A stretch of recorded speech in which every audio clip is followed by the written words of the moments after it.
Live from a bunker in the heart of the Ozarks, a podcast that won't ask you to pray with us because of those pesky lawyers.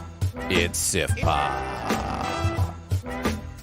Welcome to Sif Pop, streaming live most weekends or available to download later in your podcast feed, unless, of course, you're a patron. Patrons get those perks! Patrons get those perks! I'm your host, Aaron Dicer, and ever since he started directing movies, he can't whistle anymore.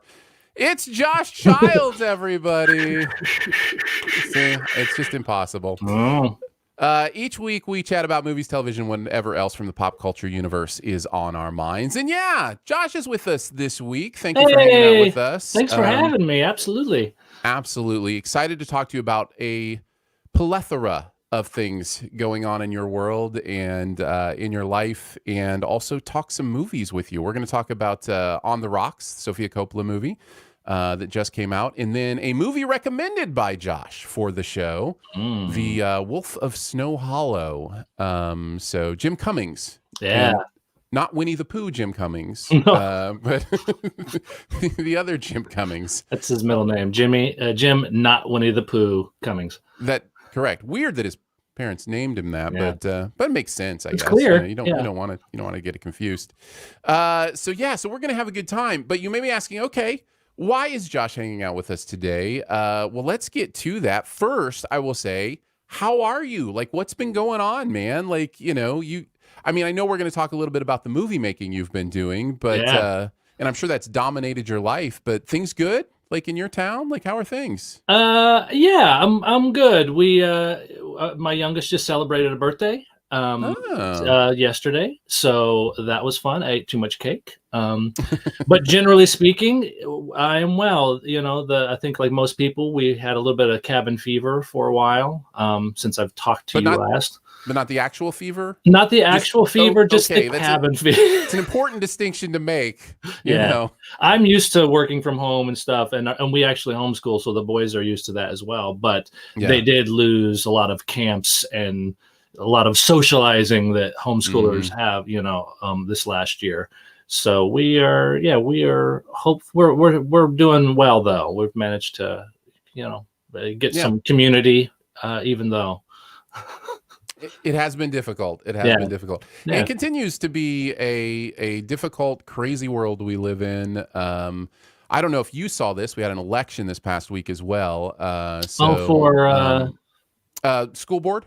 I don't know if you're up on our school board elections. Homeschool, so no. Yeah. I'm the president of my school board. Oh, okay. Well, then I guess you wouldn't be aware of any of this. But it's been quite of a humdinger of a year 2020 has. And it's interesting because psychologically, it's one of those things where I get to start towards the end of the year, and it's like, well, all these things know like how years work, right? Like, so we'll get to, December 31st, and then everything will change, right? Like, and then we go, okay, 2021 time, and it's going to be totally different, right? We reset, like pandemics understand how the calendar works, right? It's sure. Going to be a thing. Yeah. Oh, mercy. Well, I appreciate you hanging out here, being with us. We'll get into now kind of what's been going on recently with you, because you have just directed your second film. And I'm excited to check it out. You were kind enough to kind of clue me in on some of what's going on there and with the plot and I look, the Nether region has always interested me because it's this combination of, sci-fi and comedy that is, I don't know, it's just one of my favorite things. I think of like Gattaca or not Gattaca. Why did I say Gattaca? That is funny. It is hilarious movie, Gattaca. Don't know if you've seen it, but just a lot of really drop dead funny themes going on there. Galaxy Quest was the movie I was trying to think of. And I love the combination of those two things, and you guys do it so well in some of your short, films on YouTube, that kind of thing. And this is kind of that crew, right? Making this movie. It is. Jared and Chris and I, Jared, my brother, Jeremy Childs, and Chris Cunningham and myself are the sort of the backbone of the Nether region. There are so many other people that have helped on different, short projects. And then of course on this feature. But this, that's kind of the always team is the three of us. And this is our first foray into feature filmmaking. I have directed a feature before, another micro budget, about was thinking about it. It's like almost 11 years ago I did that. It's been a while, man. Yeah. And this is nothing like that. That one was a faith-based introspective piece, and this is it's not without its introspection, but it's it's a broader sci-fi comedy. It's still really grounded. So I directed it and wrote it with Chris and Jeremy, and Chris and Jer are the lead actors in it. So, and it's 4 actors all in. So it's a real small cast. We had about cast and crew about 20-ish. Not really going into post-production crew, which we haven't totally set up yet. But a couple of weeks we shot everything at Chris's house, and it was hard and worthwhile, a lot of worthwhile things are difficult. Yes. So for clarity, Jeremy is your brother. Yes. Your older brother. And if you don't know, he's been acting for a while now and doing some great work. I think I've seen him in Nashville, the TV show Nashville. Yeah. He had a pretty major role in what was that? That Seth. Preacher. Yes. Yeah, season 3. He was one of the guest stars for the whole season. One of the bad guys. And then his most recently, he's on The Good Lord Bird on episode 2. Right. He and Steve Zahn are the guest stars for that episode. So he plays a grumbly, racist cowboy. So. Was that the call sheet? Just said grumbly racist cowboy? No, he had a name and a very well-defined character, but it's based on a book. The whole series is based on a book, so I'm sure the character was. I haven't read the book, but I'm sure it's a very well-defined character.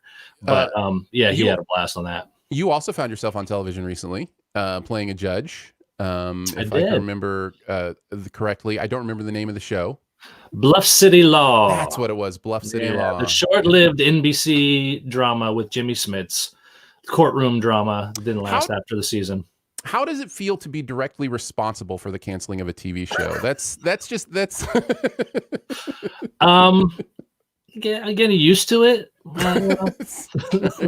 Just my thing. That's what they call me in for. Yeah. I'm the show killer. Yeah. I'm the Bull Durham of the TV show industry, whatever it is. Yeah. So you've done a little bit of acting yourself. In fact, we've had you on the podcast before. I'm sure you know. In fact, you were a key part of the beginning of this podcast. You would come in and guest host many times. Yeah, and it was a lot of fun.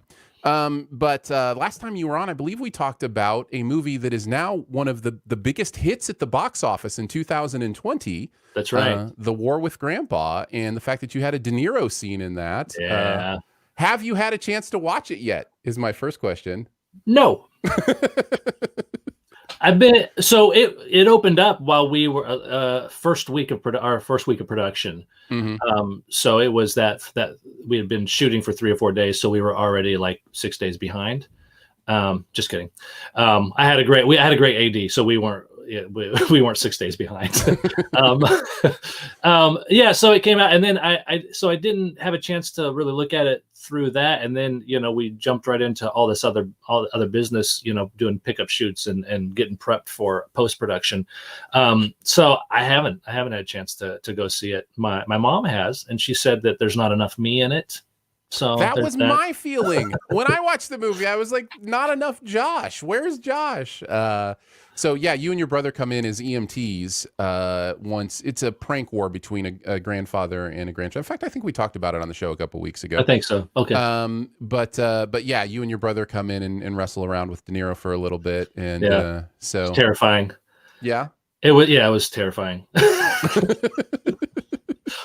I was not super nervous going beforehand. Like while we were waiting to shoot, it was the last thing we shot that day, the last scene they shot for the day. And I wasn't nervous going into that, but I got super nervous once we got there. And Jared was the opposite. He was super nervous. He says he was nervous going into it. And then once he saw him, he was like, oh, no, I know that guy. Because he's watched him for years and years and years. So he's like, Bobby. oh, I'm not afraid of that guy. That's Bobby D.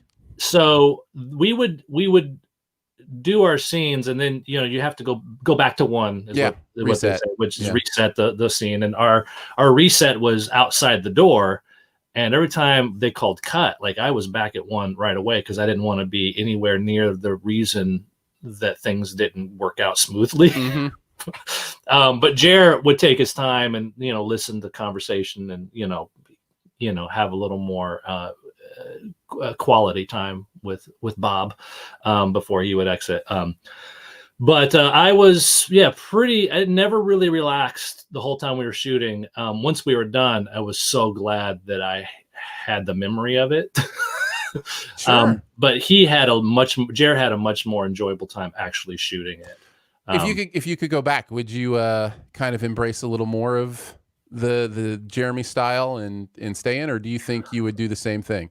Knowing what I know from Jer, from what he heard, he had these little boosts of confidence throughout because he would hear them talking about what was working and it was good. Right. Yeah, that's good. So that would be nice that I feel a little better about that. And I'll be like, he was great. Bob was. He didn't tell me call him Bob. Everyone on set just said Bob. So I'm saying Bob. And he was great. And, I don't know if it's true, but I heard a rumor that, once he's done shooting for the day, like once he hits those hours, he's out, whether he's in the middle of a scene or not. I don't know if that's really true. I don't know. But I do know that we went over and he was super cool about it, but I literally had to rip his shirt open, and they had some specifics on how I needed to do it. And one of the times I didn't do it right, and they were very cool, but let me know that I needed to do that shirt rip a little different. Yeah, little too much nipple grazing. I think that one time you did it. Yeah. I understand. It was cool. Like it was all worth it. Even that, like I've heard that you can barely even tell it's us in the scene and stuff. And there's actually a bigger role that I read for, but at the end of the day, it was in the scene with De Niro. So that's the bigger bucket list thing to have. Of course. So, I'm excited about the movie that you're getting finished making. I cannot wait to eventually see it. It is called Squat. I don't believe we've said the title of it yet. Oh, right. Talk a little bit before we kind of get into our reviews for the day about how people can help out with Squat, because I know you're doing some fan funding for kind of the final push to make sure it gets like color corrected and into festivals and that kind of stuff. Talk a little bit about that. Let me give you the real quick rundown on the project. Basically, we've had written this thing and we were really close. And Chris, because of the pandemic, actually sold a rental property. And when he and his wife did so, his wife looked at him and said, "You need to use some of this money to make this movie." And he was like, I don't know. And she's like, well, if you don't, then you need to shut up about wanting to make a movie. You can't ever talk about it ever again. This is your chance. And it needs to be done now because you and I both know this money will get spent on something else that we need if you don't do it. So he called me and he was like, I think this is what we have. I think this is what we can do. And we jumped in with both feet and just started rolling with it. But one of those things when we had that budget we were dealing with, we knew that trying to spread that over the whole project was going to be really tough. So we put all of that into actual production and got an amazing camera package, an amazing crew, an awesome AD, Kyler Wilson, awesome DP, Andy Dunsing, a lot of people that we've known and worked with over the years who were willing to work for far less than they were worth. We'll say that, and get us deals on equipment that was far less than it was worth, and so we did all that. But because of that, we really kind of left ourselves on purpose in a spot where we would have to go crowdfund for post-production. And the bottom line is this movie's going to get made and we're going to do it no matter what. If it means that, Chris is by himself in the edit bay and, doing the special effects and doing whatever, and it takes us 3 years, or we have people that can help us and it takes us 3 years because they're doing it in their spare time. But what this crowdfunding does is it gets all of our post-production people something. Again, Mm-hmm. not what they're worth, but it gets them something, and it ensures that we get to move on our project faster, and we have that commitment to a little more excellence, because we're putting those tidbits out there. So we are raising $15,000 for basically for editing and visual effects and sound design and color correction, scoring or music, all of these elements, so that we can make this movie feel as special as we know it can be.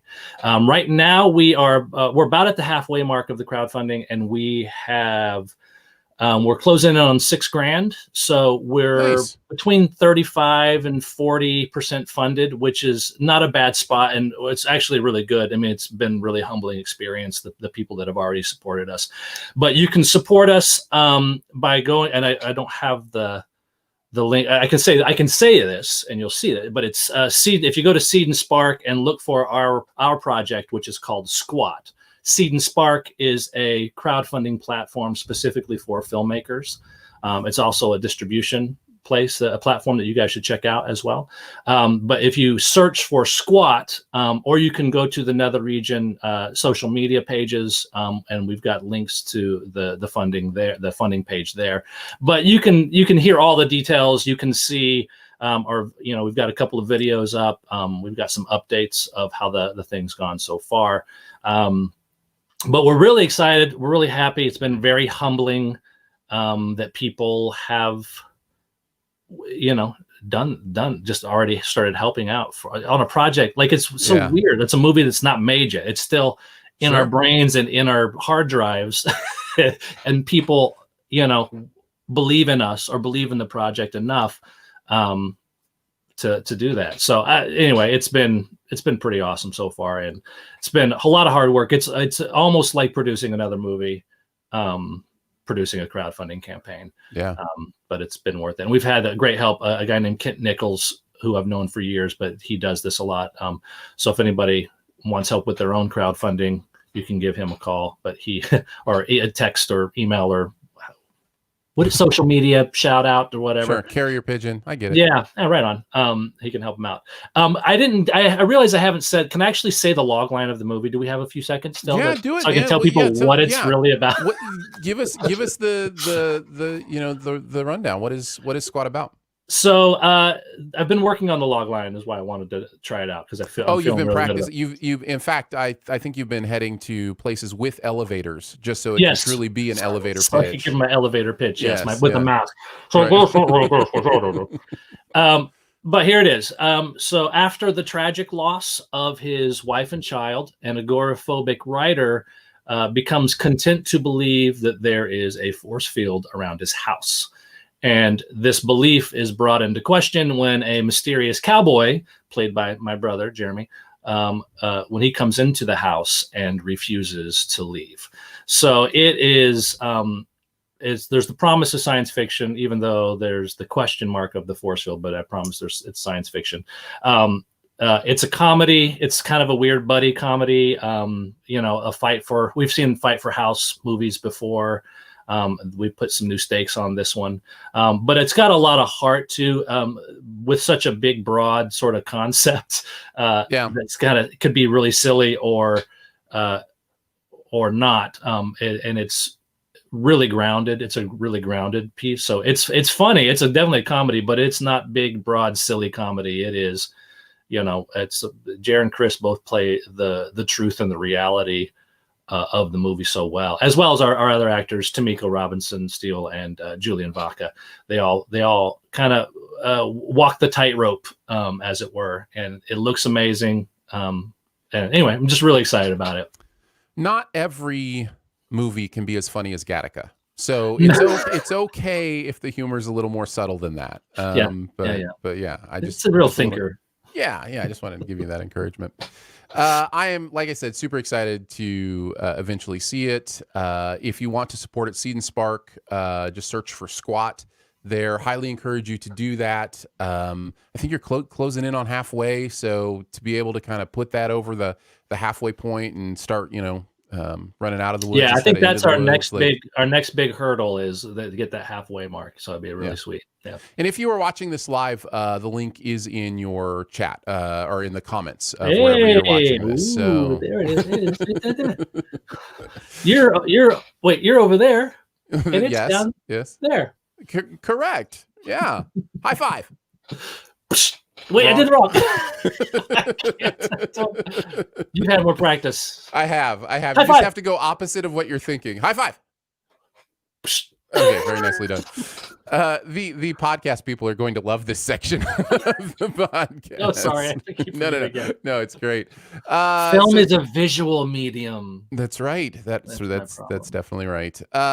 Rooting you on, man. It's always exciting to see what you're doing. Thanks, man. We've been friends for a long time. So, and Aaron's always one of the first people I send my script to, as well. Just for all the listeners, like every time I get a draft done, or I get a presentable draft, I send it to Aaron, because he's got lovely things to say, and he's a sharp guy. But there's also there's different levels of readers, and you're not one of the readers that I send it to last, who are the real nitpicky sort of. Like, this is never going to work. Like, you're one of the more optimistic people who are like, hey, this is what really works about it. And I always like earlier drafts always get sent to Aaron just to keep you going. Just like I was like, good. Yes, I was right. I was right. This part does work, or this does read, or whatever. But I don't know that you've ever sent me something that I've read and been like, oh boy. What do I say now? It really is. You wrote a script. That's right. Well done. Great job using the keyboard. Excellent keyboard work. Your screenwriting software. Yeah. Oh yeah, screenwriting software. That's fun. We should talk about that sometime. I've never used screenwriting software. Does it automatically format everything into like a screenplay? Or pretty much, yeah. Okay. Does it also add like jokes and stuff for you if you can't think of one? No. But it should. Right. It should write it for you. It should be like a formula where you just type in like a Mad Lib, right? Where you just type in character name. Didn't they invent that? I think they invented that recently. Like the AI that writes a script, you just tell probably.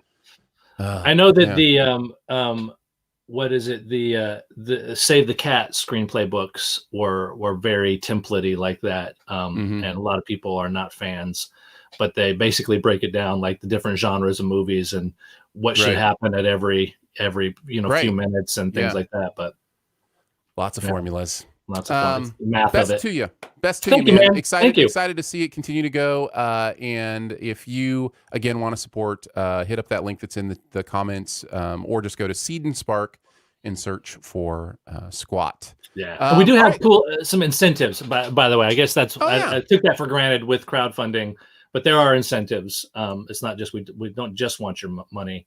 And the heart of it too. I just want to say one last thing. The heart of it really is about building a community. The money's great, but really, we're trying to build the Nether region community, a fan base, a family, people who like sci-fi comedy, people who think this sort of material is funny. It's a little different from our sketch stuff, but I think it's still in the same world, right? And so those are the kind of people we want. People who are like, oh yeah, I want to laugh at sci-fi. So go to the site, and if nothing else, follow the project, right? Like that's the key here. Go follow the project, even if you don't feel like you have the resources, which is totally understandable. We say the same thing for our crowdfunding here. Go and follow because that'll be a valuable part of the building of that experience at Seed and Spark. So right on. Thank you. Yeah, absolutely. Yeah, go check that out. All right, let's get into some movie reviews. Man, let's do this thing. Let's kick it off by talking about On the Rocks. Yeah. The story of a young mother who reconnects with her larger-than-life Playboy father on an adventure through New York. This is Bill Murray and Rashida Jones starring in this. Sofia Coppola bringing it to us. Currently on Apple TV Plus, who I think this is the second time we've reviewed an Apple TV Plus movie here on Sif Pop. Was it Greyhound, the first one? The Tom Hanks boat movie? Oh, yeah, that came out recently. Yeah. Not long ago. Yeah. So yeah, they're trying to get into the game as everybody is right now. What did you think, Josh? Did you like it, love it, dislike it, hate it, or it was just okay? I liked it. Yeah, I think I'm in the I think I'm a little lower than that. I'm kind of vacillating between it was just okay and liked it. Mm-hmm. I think I'm going to land on the high side of it was just okay. There's enough about this. Well, actually, I should state that differently. There's not enough about this movie for me to kind of climb out of that. It was just okay marker. I feel like this movie, in many ways, is a little bit emptier than I was wanting it to be. There's not necessarily a lot of oomph to it. Not that every movie has to have that, but I was kind of wanting that, especially with some of the themes and the topics they were dealing with. Mm-hmm. Josh, what are some of your general thoughts on the movie as you watched it? I think I generally like these kind of movies, these light dramedies, or as it were. Mhm. I get where you're coming from, and I think I probably would agree. I think he pushes me more over the edge. I thought their dynamic was generally really lovely, and there was a couple of moments. There's a couple of scenes that stood out that I really liked, and I think that's where it put me in the like, as opposed to just okay. You know what I mean? We can talk about Bill Murray here just for a second, since I think that's who, you're talking about in enjoying him. I mean, the charm on this dude, right? Yeah, Like, right. I mean, it's just Bill Murray being Bill Murray, and it's great. Yeah. There are specific scenes. There's a scene where he's singing, and it's just it's nothing but just amazingness. Yeah. There's a scene where he's in a traffic situation, and it's just Those are exactly the ones I'm talking about. right where Lovely scenes. you're just in awe of Yeah. him as just a smooth operator, Yeah. and I don't know that anybody pulls that off as well as he does. Not as effortlessly Mhm. that's for sure. Yeah. He doesn't Yeah. look like he just it's like it's part of him, right? Yeah. Right. Yeah. Just a piece of Bill Murray. I'm Um, also I, go ahead.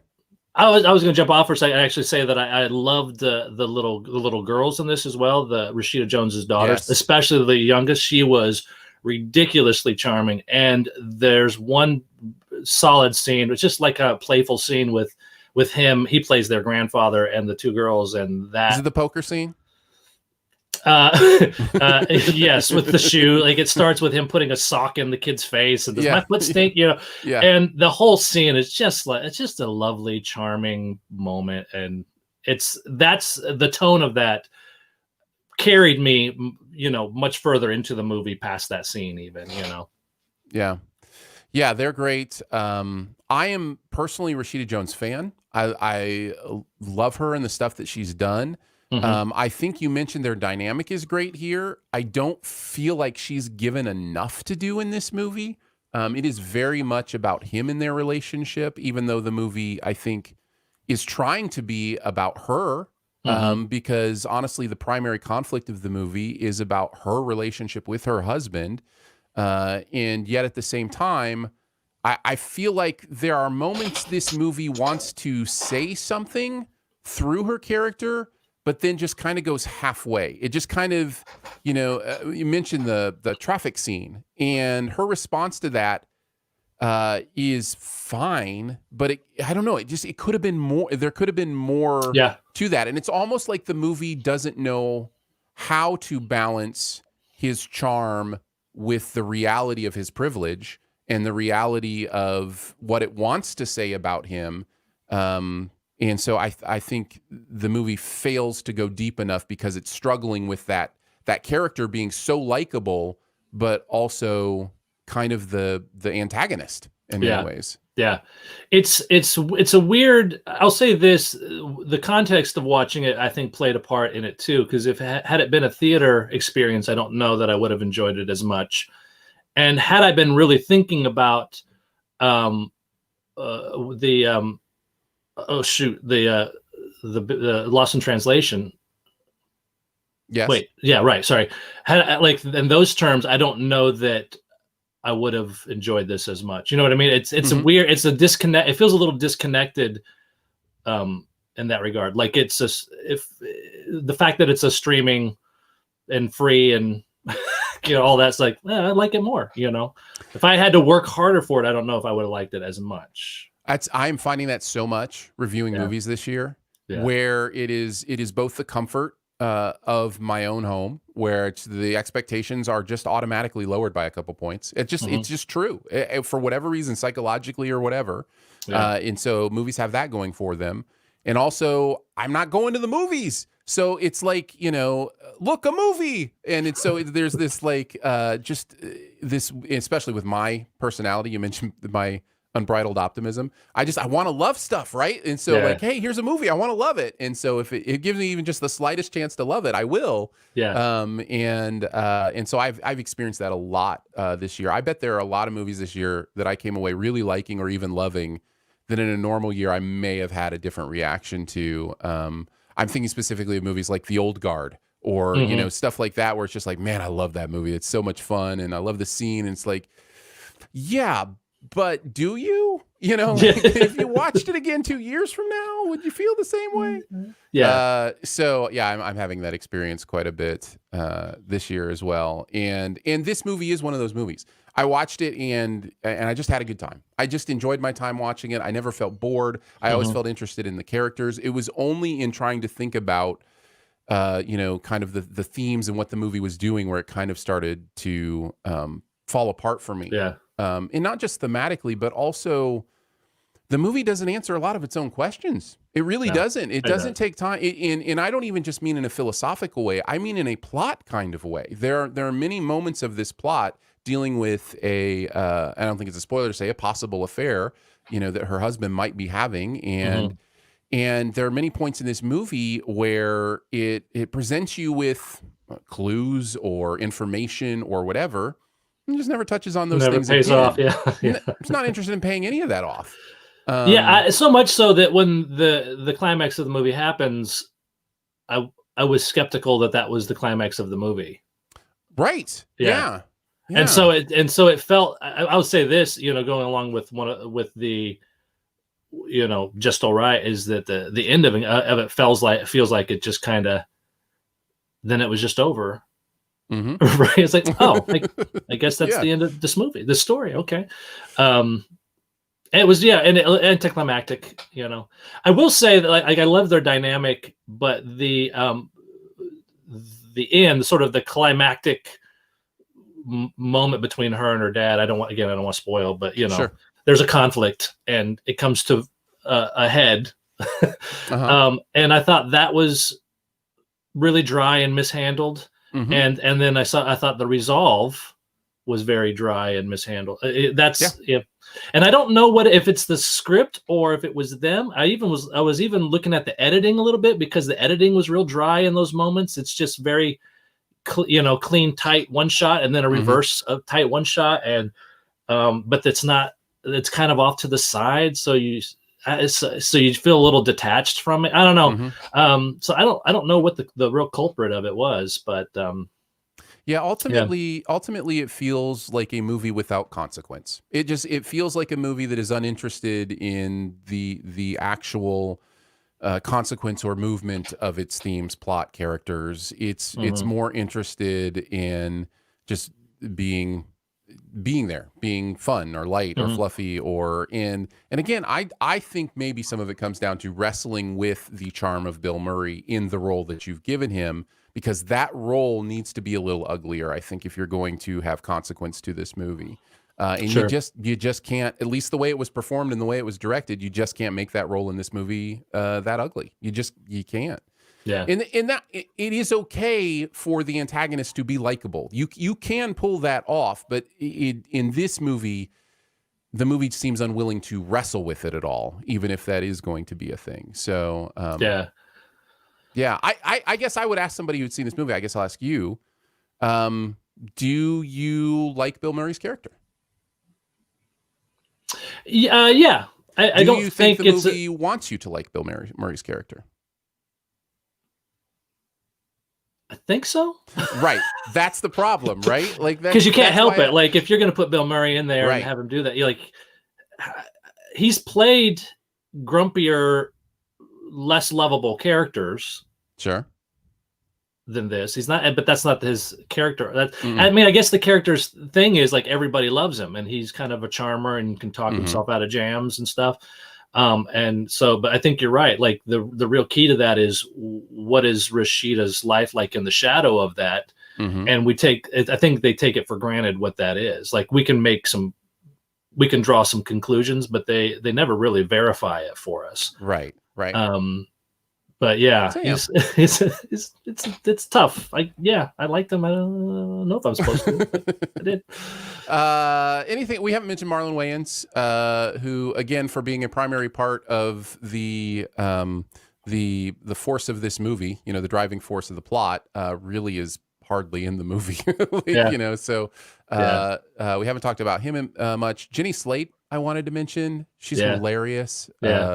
You get the sense that she got a chance just to play with that character, and and you can tell because those scenes are fun. One of the she's a really nice help too, because movies like this are so they walk the line between drama and comedy so thinly, you know what I mean? So it's hard to know sometimes if a movie's supposed to be funny, like Gattaca, exactly like Gattaca. When you think about it. So she's one of those things that help, like from early on, like there's several scenes with her and you're like, okay, yeah, I get this is really helpful in the tone, but it's also helpful in showing, kind of what Rashida Jones's life is like, what her normal day-to-day life is like and stuff. And especially since we don't actually see Bill Murray for 20, 30 minutes. We hear his voice on the phone once, but we don't see him for a while. That's true. Yeah. No, and again, he's such a huge part, So like, go ahead. Where do we land on this? What do you say? Recommend? Would you say this is one for movie lovers to watch, or like, who is this movie for? Who would you recommend it to? Who would you recommend stay away? Yeah, I think if you like, like indie films about people in New York, relationship dramedies, then this will fall right in the groove. It's not going to be your favorite. It's not we didn't even talk about the New York part of this. I think if you're familiar with New York or have ever lived there or whatever, these are the kind of movies that really like hit you. It feels very New York, in that way. I think there's a whole world of indie films like that, and I like them. Talky, living room, people talk in a living room, and then they go to have a wine and they talk there, and then they go somewhere else and talk there. Very talk in a car. If you like those kind of movies, I think you'll like this one fine. You know what I mean? I don't think there's anything about this there's nothing enough to make you hate the movie. You know what I mean? Totally agree. Yeah, it's a perfectly pleasurable experience. It really is. So I would say if you have Apple TV Plus, maybe you bought an iPhone or an iPad or something, and you got the free year, throw it on and enjoy it. But I don't know that it's worth subscribing to Apple TV Plus for. Although they're building a library, they really are. There's some stuff on there. You've got Ted Lasso has gotten which a lot I loved. Of love. Yeah. You've got Mythic Quest, Raven's Banquet, which is a lot of fun on there, and of course the two movies we've reviewed. So there is stuff on there, but I don't know. I don't think it'll ever go the way of Quibi or anything. It's going to be around, but yeah, there's a little bit there. So yeah, I would say for this alone, not necessarily worth the subscription, but yeah, maybe check it out. In the terms that we said before, I would recommend, and since it is at home and it's as easy as this, as opposed to going to the theater, definitely a recommend for me as well. Yeah. Nice. Well, there you go. On the Rocks. Again, you can check that out on Apple TV Plus. Let's move on. Let's move on to our review of Wolf of Snow Hollow. A stressed-out police officer struggles not to give in to the paranoia that grips his small mountain town as bodies turn up after each full moon. Before I get your opinion on the movie, Josh, why don't you kind of introduce this one to us, since you were the one who recommended it, kind of how you came to it, whether you've seen Jim Cummings' other movie, what is your experience with this property? Yeah, so this is, I guess, I heard that Jim Cummings, this was actually his third movie, but the first one's kind of off the radar. Okay. But his first feature was based on a short film called Thunder Road, and the feature in the short had the same name. And I saw the short. It got a lot of buzz, and it was easily accessible. And I saw it and fell in love with it. It was hysterical. And then, so when the feature came out, I watched that, and the same thing. It was just, it's a really interesting, quirky character study. Sure. You've seen it, I'm assuming. Yeah. But and so when I went and I follow him on Twitter because he's a huge advocate for indie filmmaking in general as well. And he's just real, and he's a very encouraging filmmaker. So if you don't, and you're a filmmaker, you should probably follow him on Twitter because he's got a lot of interesting things to say. So when I found out about this one through Twitter and the buzz and whatnot, I was actually really anxious to watch it. I just was busy making my own movie, so I didn't have a chance to right away. So I was, when you said that we would do it, I got super excited that I, not only got to watch it, but got to watch it with a purpose and talk about it. Since nice. I am a fan of his in general. So far, I mean, he doesn't have a huge filmmaking career, but so far so good in my opinion. So this is available VOD at the various different services, so you can rent it or buy it. But a cheaper VOD than others. It ain't $50 like Mulan. So that's $5.99, I think. I rented it on maybe Vudu. $4.99. Yeah, it's definitely in that range if you want to check it out. And I think the physical media is out on it already too. I think the Blu-rays are already released on it as well. Yeah. Oh, okay. I didn't realize that. Well, what do you think? Did you like it, love it, dislike it, hate it, or it was just okay? It is a light love or a hard like. Very nice. Again, I think one notch below you. I liked this movie. Now, this movie has some things going against it with me, which is just violence, blood, that kind of, like, it's not something I find entertaining. And it's not so much that I'm triggered by it or that it's off-putting to me as much as it used to be, because I'm kind of desensitized to it, really, to be honest, in many ways, because I watch so many movies. It's just, to me, it's never something that I am engaged with. Now, the good news is this movie has so many other things to engage me with. Yeah.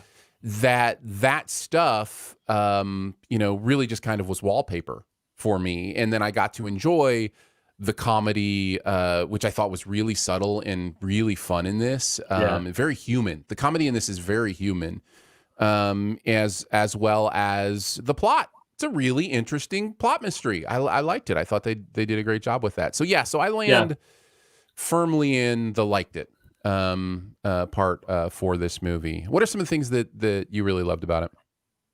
Well, I think same thing you said. I feel like this. He plays a policeman who has an ex-wife and a daughter, and there's a lot of relationship stuff going on in there, and he's got a little bit of a problem with his temper, which is all the same things for Thunder Road, but the character is different. It's so, like, I was like, oh, this is tricky. But he does it, and it's still him playing it, but he plays it different. It's not the same character at all. It's a different take. So I love that. I love performances. I'm not a fan of, like, gore. I don't like to see people as meat pieces either. And that's definitely in this movie. Yeah, but not as bad as some movies, I would say. Sure. But it's definitely there, and they don't.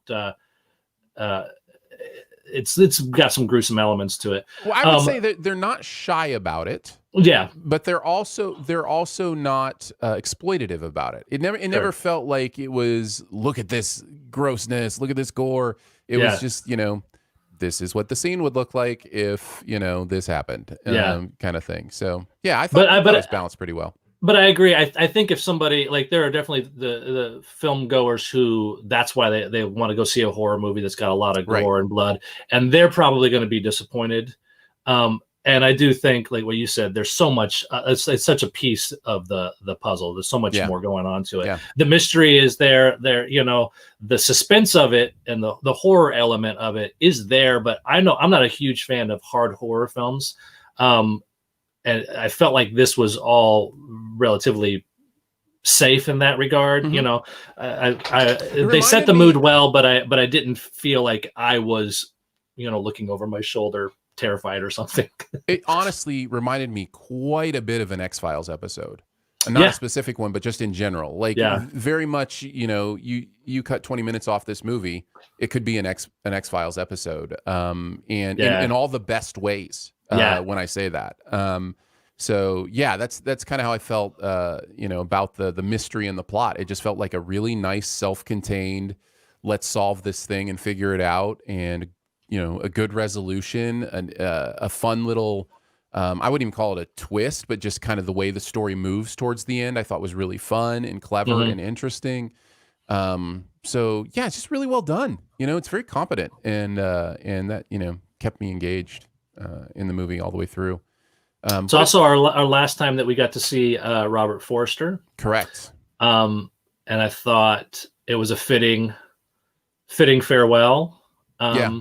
Yeah. Since he was such a B movie staple early on in his career. Sorry, my glasses got the best of me for a second. And so, and I wouldn't call this movie a B movie, but it definitely has some roots there, Sure. And so I thought that was a really lovely, sort of loving casting choice, I thought. Yeah, I agree. Love seeing Robert Forster in this. Love seeing Jimmy Tatro, who I've loved ever since, and I'm totally spacing on the name of the show on Netflix, but The fake documentary. yeah. I can't remember the name of the show, but I don't either.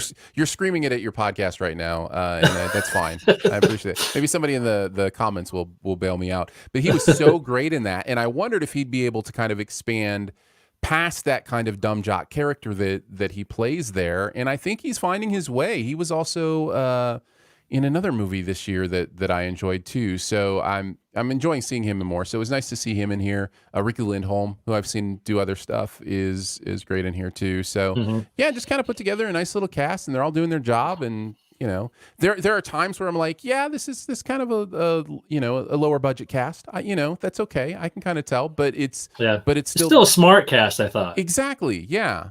So it still works. Thank you. Comments. American Vandal is the name of That's that right. series. It's so good.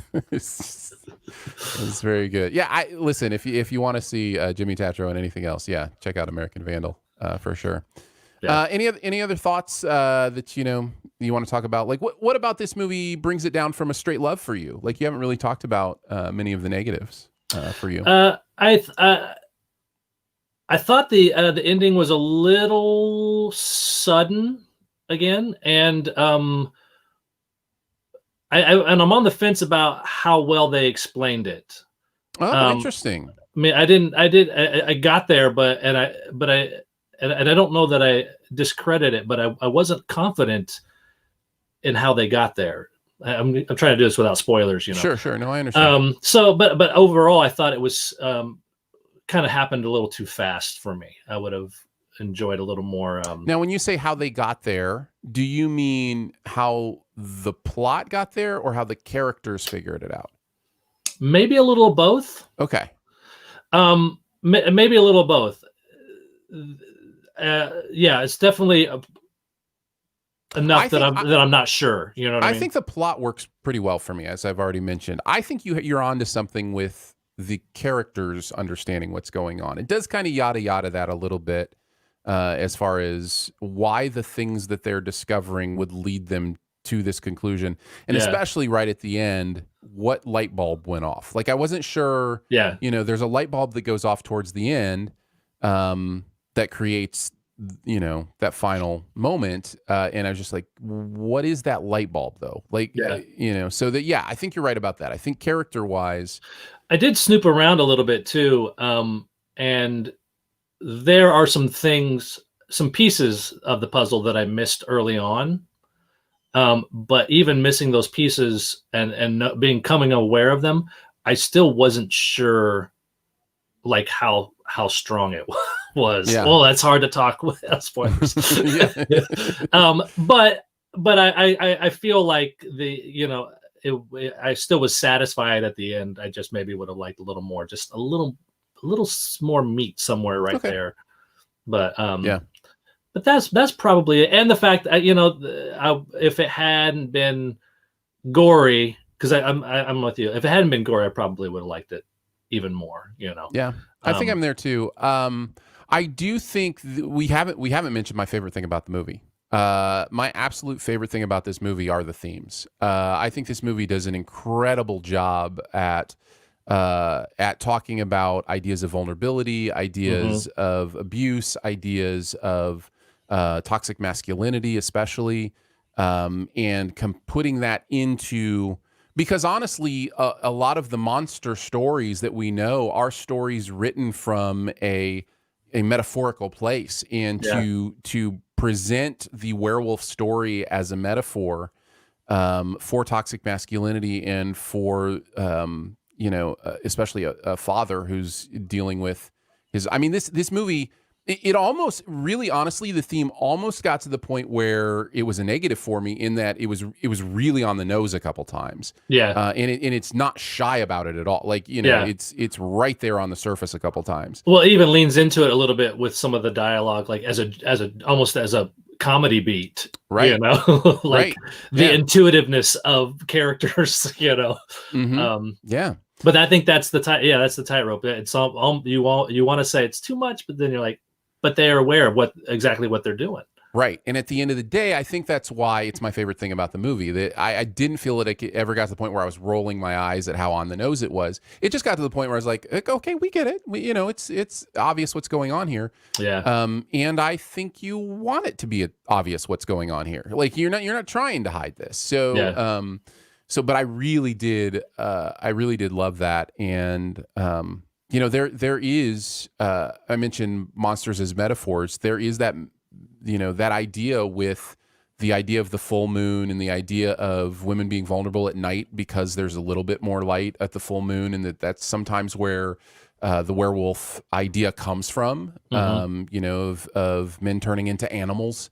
And so it's all right there already in the monster myth. And so it's not like they had to force it. They didn't have to pull that string too hard to really find the beauty in that metaphor, or the tragedy in that metaphor, I should even say, so I really, that is what for me lands it solidly in the liked it category, is just to really see the intent of that message and of those themes.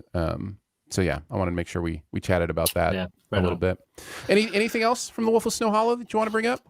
I don't think so. Let me just make sure that I'll look at my notes real quick. But sure,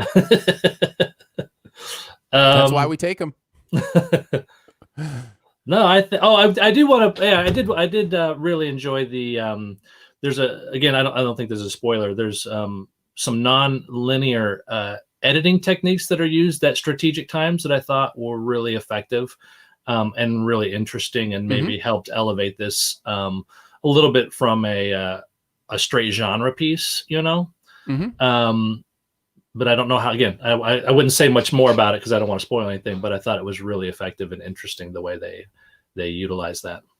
I think that's a good thing to mention. This is a recommend for me. Even if you don't like horror movies, if you're going to be triggered by gore, then yeah, stay away, because there is some here. But if it's not something that's going to bother you, you don't have to necessarily enjoy it to enjoy this movie. So it'd be a recommend for most people. For me, would you say the same? Absolutely. Very nice. And if you're a fan of Jim Cummings, you've seen it already, or you should have. Oh, that's true. That's a fair point. Like if you, if you've kind of been following him, and that is, I'm going to take your recommendation on the Twitter follow, because I'm always looking for a good film Twitter follow. So, do you know what his is it just at Jim Cummings? Do you know if it's something? I don't think it is, but okay. I think you can search it easy enough with Jim Cummings. All right. Before we head on to our buried treasure, just a quick thank you to our amazing Sif Pop members. Josh and I recorded a Sif Pop members only pre-show that the members will get to listen to. We talked about the passing of Sean Connery and Alex Trebek, and just kind of those legends and the different ways that they were impacted our life. So that was for the Sif Pop member pre-show.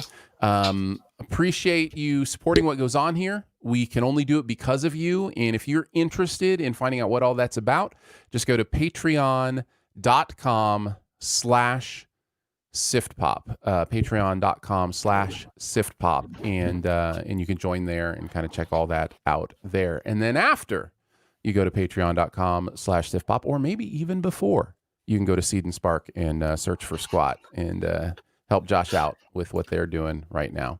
Patrons get those perks. Patrons get those perks. What do you call Seed and Sparkers? Sparkers get those Sparkers. We're calling our community squatters. So squatters get those perks. Squatters get those squirts. No, that is not. Squatters get those perks. Yeah. In the chat, the one Heath Bar says at Jimmy C. That's me. Jimmy C. That's me. That sounds right. Is the Twitter handle for Jim Cummings. All right, let's do our buried treasure. Josh, what is that one thing in any area of pop culture that you want to make sure people know about? Well, there were two that I had brought up, but I'm going to go with I'm so ready. This is actually, it's a little bit selfish. It's one I'm actually a part of. It's called Squat. No. Besides that, so there's a show on PBS, and I don't know if you're familiar how PBS works, but it's not the same shows all the time on every region and every whatever. So it's really hard to sort of lead you where to go. But I think you can even find it online. But it's a show called Reconnecting Roots that is produced here in Nashville. And I'm actually one of the segment writers on the show. And it's a fun docuseries where they take just kind of elements of our culture and do a brief sort of history and unpacking of that, and maybe an evolution of it. And then they always try to end with kind of an optimistic nod back to the roots of that item, For instance, they've had some episodes about Irish immigrants and Native Americans, but also like bicycles. I think it was one of their first season episodes. Short seasons, 2 6-episode seasons, I believe. But like the bicycle, they talk about how it was invented and its rise in popularity, and then with when cars came along, how it became less popular, and then they connect it back with cities that have places where you can check out bikes now, like a library, only it's on street corners and things. So fun elements like that, but a lot of interesting interviews. But they do some fun sketch comedy sort of work in the series as well, to help make points and things. And so I'm on camera a little bit as well in some of those formats. But the host is Gabe McCauley. He's a friend of mine, really sharp guy, really likable, on camera host. And the show is it's a really lovely piece of show. The episodes are short, like 20 to 30 minutes, like a regular. So they obviously don't tell you the entire history of any one thing. It's about finding some of those notable and interesting elements in that story. So very nice. Nice historic show, kind of. Yeah. Check your local listings to see when it might be on PBS, and it's called Reconnecting Roots. Yeah. My buried treasure is for my poker peeps out there. I will give you the poker fan version, and then also the I kind of like poker. It's fun to watch sometimes version. But there is a grudge match going on right now between Daniel Negreanu, who has been for a long time my favorite poker player, and Doug Polk, who is an online personality who has kind of taunted him through the years. And they have a little bit of a feud, an online feud that's gone on for a while. And Polk kind of challenged him and said, hey, let's play poker together or against each other. And nobody expected Daniel to say yes, because he, doesn't need it necessarily, but he said yes. He wanted to challenge himself. So they're playing a format that Doug Polk is like an expert at, which is heads up, no limit hold'em. And so they are doing 25,000 hands of no limit hold'em just for cash for, I think it's maybe 4 and 6. I can't remember. It's 2 and 4, 4 and 6, $100 blinds. So every time there's at least $600 in there, and then it goes from there, to see how high it goes. It's a lot of fun. The poker fan version this continues to be live streamed whenever they do. Just follow either one of their Twitters and they will tell you where. They're doing 2 tables at once. So it might be confusing if you've never watched like online poker to watch 2 different tables for, from the same people playing against each other. But if you are a poker nerd like me, it's a lot of fun. If you just kind of like poker, it's something you've enjoyed watching like on ESPN for the World Series, I highly recommend you check out their first 200 hands, which were live streamed with them in the same room with actual cards and chips. The rest of it's going to be online, but they actually did the first. They took instant COVID tests, all that kind of stuff to make sure they could be in the same room and played 200 hand live. In fact, if you really want to know about that for those first 200 hands, watch the first 5 hands and then watch the last 30 hands, because that's where the real fun is in that. The rest of it's just kind of back and forth. And it is fun for me, but if you're just kind of, I like watching the big hands on TV kind of person, then you can check those out. This is free to stream through Poker Go and also at the GG Poker Twitch page that you can check that out. So if you're a fellow poker fan like me, I wanted to mention it's out there because it's a lot of fun, and I enjoy watching it. So what about you, Josh? You ever watch poker? Nope. I think when they did those celebrity things, it was really popular several years ago. I watched a few episodes. I think when Dave Foley was hosting it, and I thought it was fine. I played a little bit like most people, in college and out of college, but never been a huge, the community of it, aspect of it. I've always enjoyed a lot more than the actual game of it, I think. So what you're saying is you are the perfect person to invite to a home game. Is what you're saying. Actually, I mean, I love, like I said, I love hanging out with people. And, right. And I love that part. I don't know all the intricacies of the game. I know generally how it's played, and I know certain versions. What we could do is just have you over, and you can just pay me $10 to hang out for a couple hours together, and then just take out the middle part. $10. Like, let's play pennies. Fair enough. When I play home games, it's always tournament style, so it's just like an entry fee and then gotcha. Placements, that kind of stuff. Instead of cash games. But anyhow, check that out if you're interested at all in poker. Well, we did it, Josh. We did a podcast, man. Congratulations to us. Actually made it happen. We nailed it. Before I let go into kind of the closing here, one more time, tell people about Seed and Spark and Squat and being able to support you. Yeah, we want to build the community. Come check us out on our social media pages. You can follow the Nether region on Twitter, Facebook, Instagram, and you can go to seedandspark.com and then search for the Squat is the name of the project. And there's a link. If you're watching, there's the link right there. But we want you on our team, and we want you to, look at our social media and share it around, even if you don't have any cash. And I didn't mention this earlier. You can actually follow our campaign on Seed and Spark. And even if you're not supporting us financially, if you still follow our campaign, we can still qualify for some perks. And what those are, some of them are discounted or free film festival entries, which is huge for indie films. That's like the first step in getting distribution in a lot of ways. So to even follow our campaign is to help us out, even if you don't have any money. But obviously, we want people to just be aware of it as well, so that when the movie does come out, we know that people will watch it. Very nice. I'd encourage you to go check it out at seedandspark.com. Just search for Squat. Well, that's going to wrap it up for Sif Pop today. Thank you so much for joining us. It is part of the Studio DNA Podcast Network. You can find out more about other shows on the network at studiodna.media or by searching Studio DNA, all one word, in your podcast player.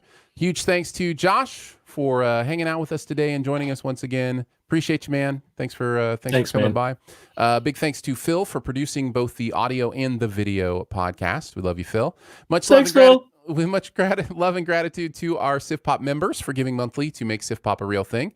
That support starts at $3 a month, and you can check out all the perks and such at the website, patreon.com/SifPop. Lots of ways to connect with us. You can leave a comment, a rating, or a review at Apple Podcasts or wherever you decide to listen. You can also email us, feedback@sifpop.com. And finally, if you're having a good time, your movie-loving friends will probably like it too, so let them know about it, and that listening is much easier than getting out of a speeding ticket by knowing the officer's father. We will be back next week with another special guest, and we're going to chat the movie. No, Josh, it's not. I mean, you're welcome to. Do you want to come on next week, Josh? I'll look at my calendar. All right. Look at your calendar. I think we're going to talk the Kevin Costner movie "Let Him Go" that just came out, and then we'll see what we can rustle up for that second review. But we will see you then. Bye. Bye. We will stick around here just a little bit on the video part of this to answer any questions you have in the live chat. Anything you want to ask Josh or myself, we can hang out here for just a couple more minutes. The one Heath Bar says, it was nice last week when you said this week was going to be On the Rocks and The Wolf of Snow Hollow. I know it's tough and not always possible to know what the schedule is going to be, but is it possible to announce like this more often? Yes, that is always the goal. But you are absolutely right. During this time, it is a little bit more difficult to know for sure what we're going to review. But as much as I can, I will let you know. I know the guest we're having on next week wants to talk about Let Him Go. So I know that will be part of what's going on. And we're going to continue to have more guests on the show. And so we will be kind of looking to them, like what they want to talk about, those kind of things. Let's see. What else do we got here?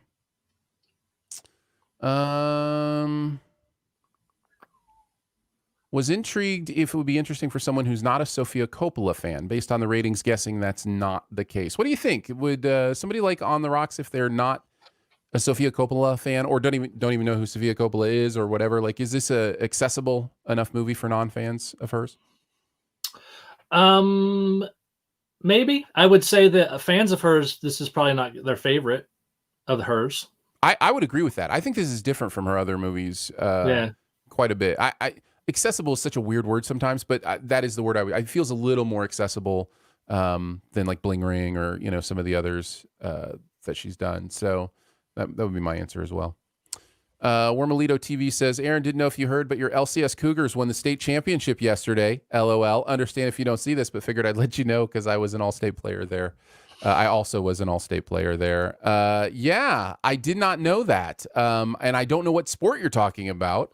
But my tiny little high school apparently won a state championship yesterday. Hey! So congratulations, that's nice LCS Tigers. Cougars. Sorry, I don't know how to read. Cougars. But the Tigers did it. They gave them a run for their money. And yes, I'm sure that they did. Doc Trancy says, I do like guests. Well, good, because we've got some coming up. We'd like to make that more and more a part of the show each week. So I would love to start getting guests in here every week for the show, and I think that's going to kind of be the fun goal. It was nice, Josh. You kind of brought us back to the guest arena, after a long time being out. Sorry, wasn't a better guest. The one Heath Bar says, would you ever consider having fan guests, maybe once every 6 months or once a year? That is a difficult one. We would have to figure out what that was, what that looked like, and why. That's always the big question for me is purpose. Like what is so if there's something that I think will be beneficial for the audience to hear that, comes from a fan specifically, something they were involved in, or, those kind of things. I guess what I'd say is I'm always open to pitches. If you want to be on the show, you're always free to let me know that. But yeah, it would depend a lot on purpose and those kind of things. So yeah, this is maybe even more like a contest. Even that might be a fun thing to do at some point. I imagine it would be a Patreon contest. If I'm being honest, just kind of a perk for our supporters. Patrons get those perks. Patrons do get those perks. Doc says, Josh, you're fine as a guest. Glad to hear you twice in 1 week. I assume he's talking about the Sincast appearance. Yes, that's right. Yeah. So nice. Which we recorded longer ago, 2 weeks ago, but aired this week or last. Yeah. What day is it? It's like a Sunday. Okay. I think it's like a Sunday right now. All right, that's gonna wrap it up. Thanks, guys. Appreciate you all, and we will see you again hopefully next Sunday afternoon, 1:30 Central Time, and we'll check you out then.